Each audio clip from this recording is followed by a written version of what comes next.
I was just kind of randomly curious, since you said that you worked with a lot of people that you were already familiar with. Were the characters just mostly just based off of themselves, or anyone in particular that you've known in the past?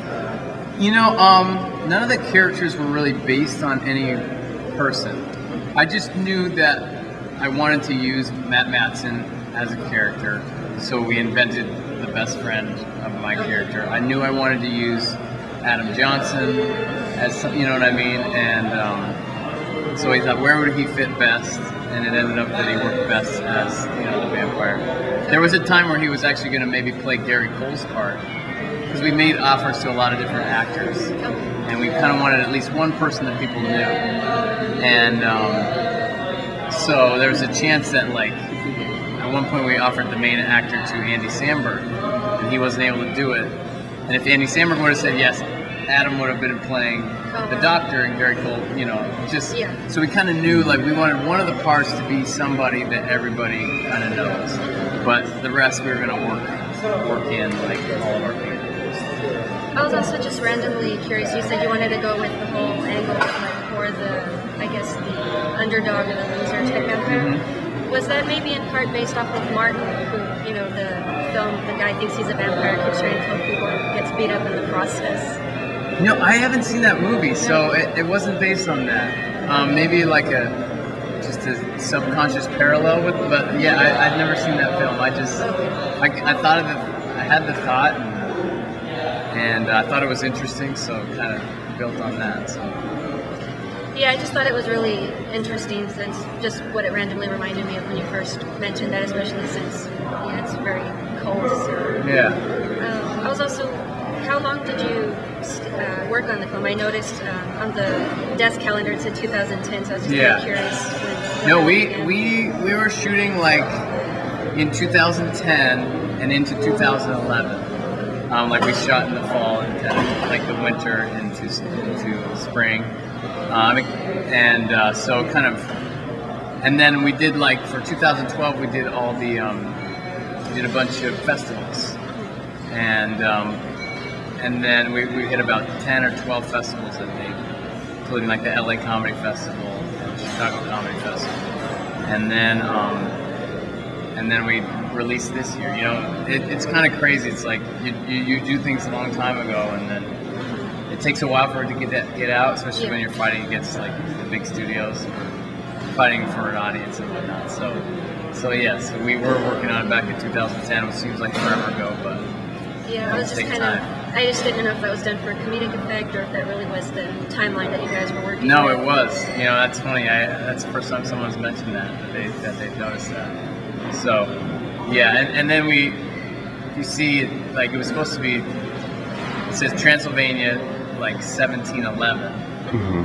And it's supposed to be, you know, because we finished the film, like I said, at the beginning of 2011, so we're at 300 years from when it was. So it took us to 2013 to get out, but hey, we're out. We're glad it's out there for everyone to see. So initially, was this going to be a vampire film, or did it morph from a previous project or idea?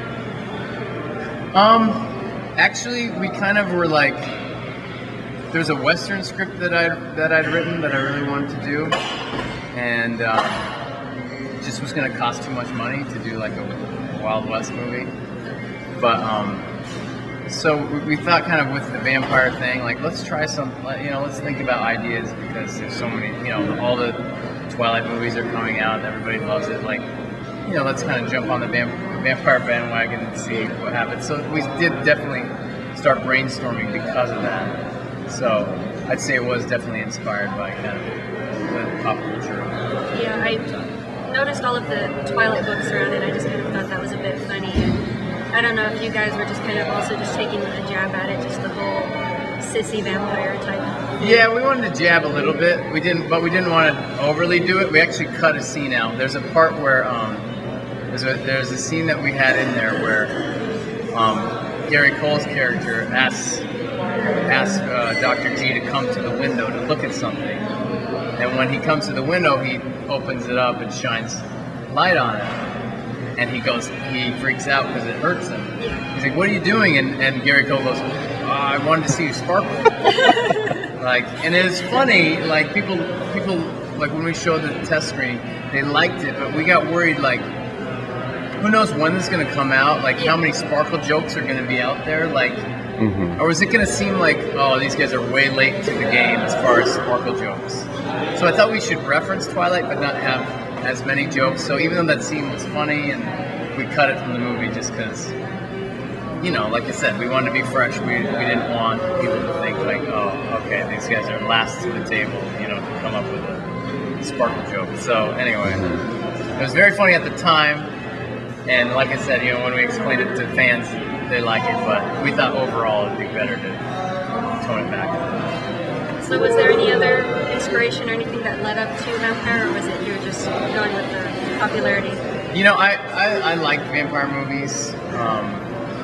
You know, they're interesting to me. The phenomenon of it is interesting. I mean, they are really popular now, but if you look back, like, they've been popular forever. You know what I mean? Like, Underworld has been popular way before the Twilight series, you know. So, I mean, I think it was just kind of picking a story that we thought we could do for a lower budget, and something that would appeal to a lot of big audience. So, yeah. Yeah. So, roughly, did you spend like 3 months or more working on the film script?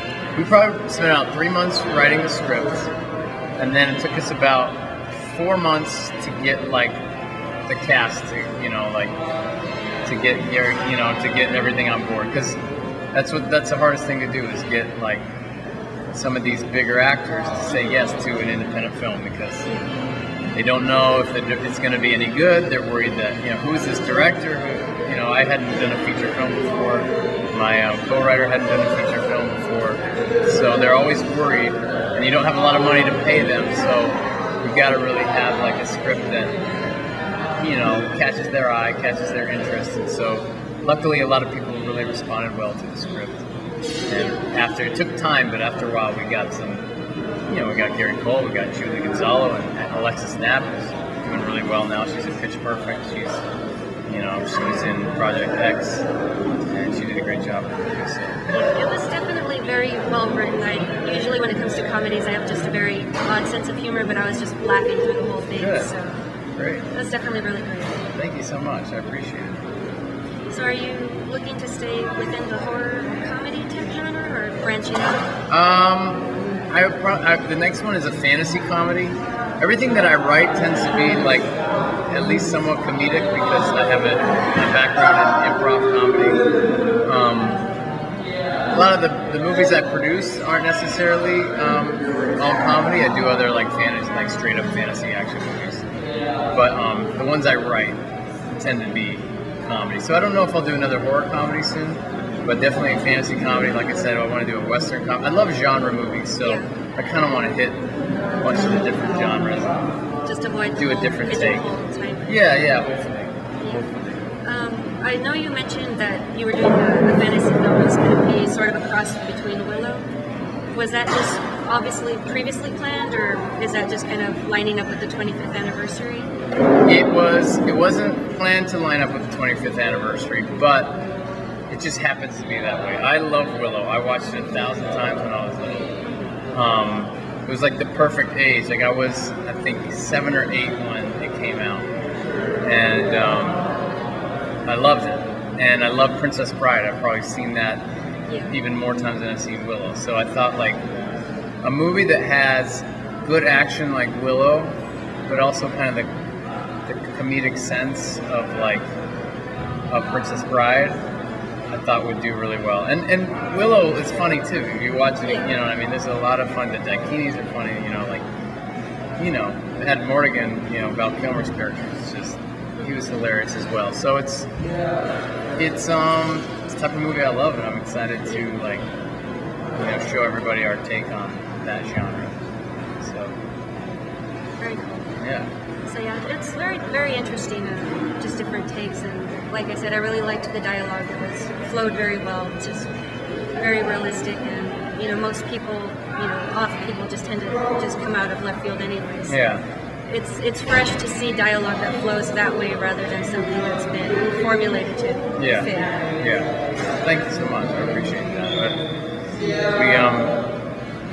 pride ourselves. You know, we hope that our stuff is fresh and it's, you know, it feels improv even though it's written. It feels kind of off the cuff and it feels natural. So yeah, it definitely came off improv and natural. So yeah, great. Cool. Thank you so much. I appreciate it. Thank you. All right. Take care. Thank You you too. guys Thank you. for coming out.